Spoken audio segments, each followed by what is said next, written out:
Hello and welcome back to another lesson on learning HTML. In this video, we are going to be learning about computer code and some of the more semantic ways of writing computer code. And there are some nice things that your browser will give you right out of the box, and there's ways that we can restyle things with CSS by simply giving them an element.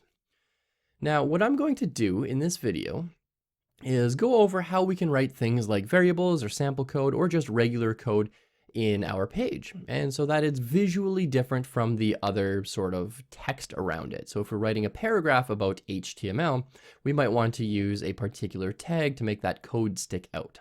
So let's go ahead and create a new file in here, and we are simply going to call this, I don't know, computer_code.html.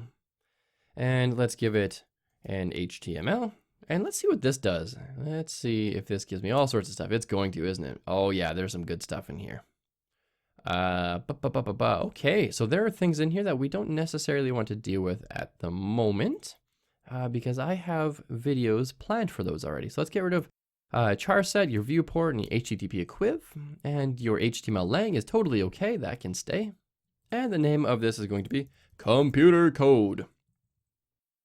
So let's say we have a paragraph with some lorem ipsum text in here. Lorem 25, hit tab, and we have some text in there.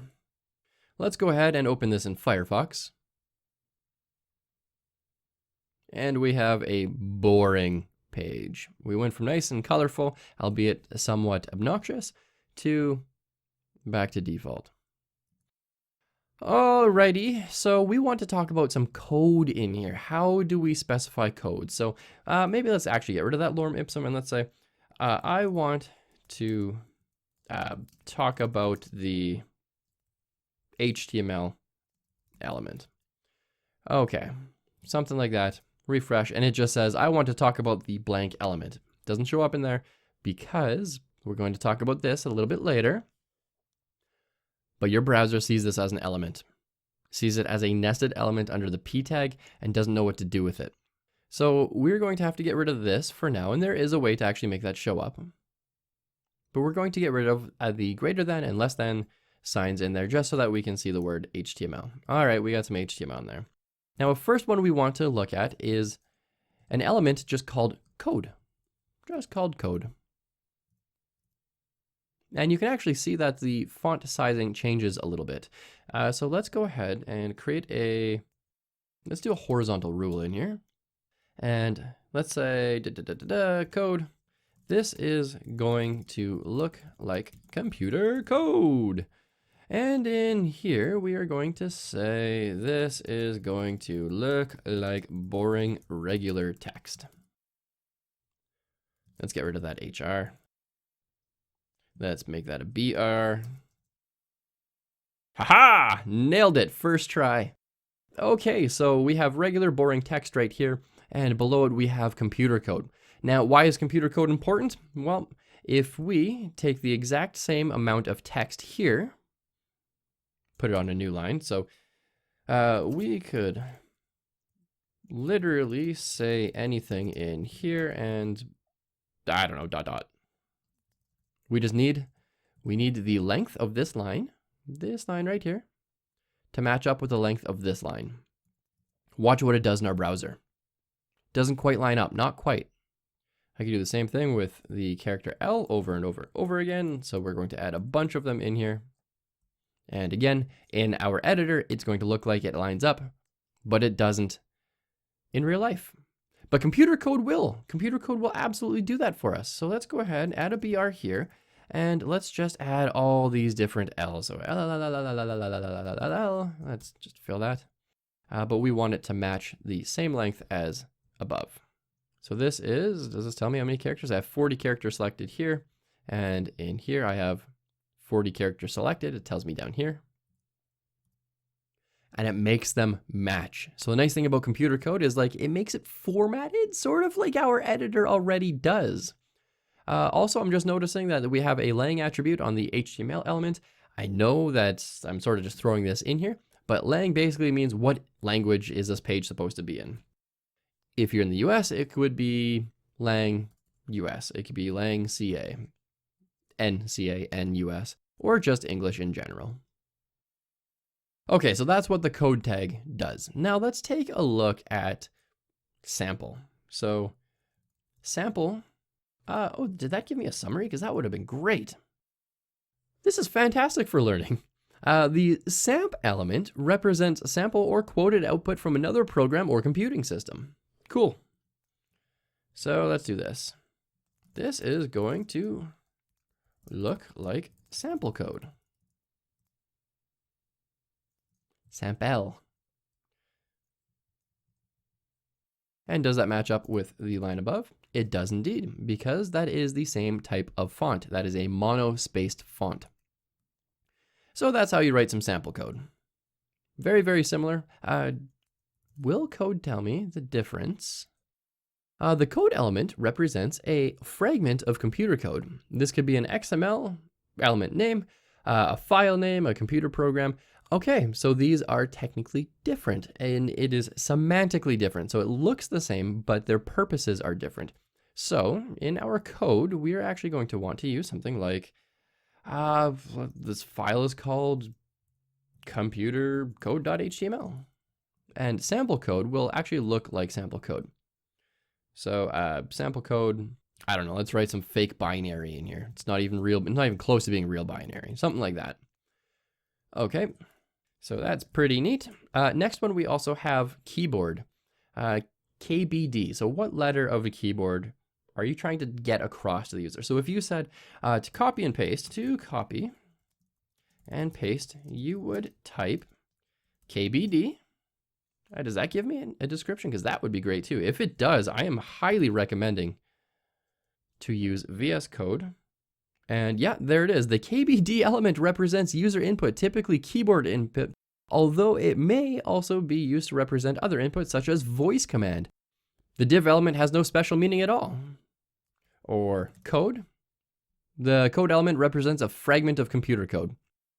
Yeah, I'm recommending VS Code for sure, just because this is a good way to learn. Right while you're getting into things, it will give you descriptions and reasoning for why you would use something. This is fantastic. Okay, anyways, I got a little distracted there. To copy and paste, you would try KBD. You would hit Command, I guess just a regular plus sign if you wanted to. Command KBD C. I guess if you're on Windows, it's not Command, it's actually Control. So let's CTRL, and let's open up Firefox and refresh. And here you can see to copy and paste, you would try Control plus C, something like that. Now with a little CSS, this can go a very, very long way. Because we already went through the CSS videos, right? We did. I hope we did together. We could simply say, let's select the KBD and let's give it a border of 1 pixel solid gray. Let's give it a background color of Gainsborough. Look at that. That turned out pretty good, didn't it? There's ways we can make that even better, but now we can specify just keyboard input. Isn't that nice? And there are 2 more I want to go over. The first one is variable and the second one is pre. So let's take a look at variable. This is a variable called X.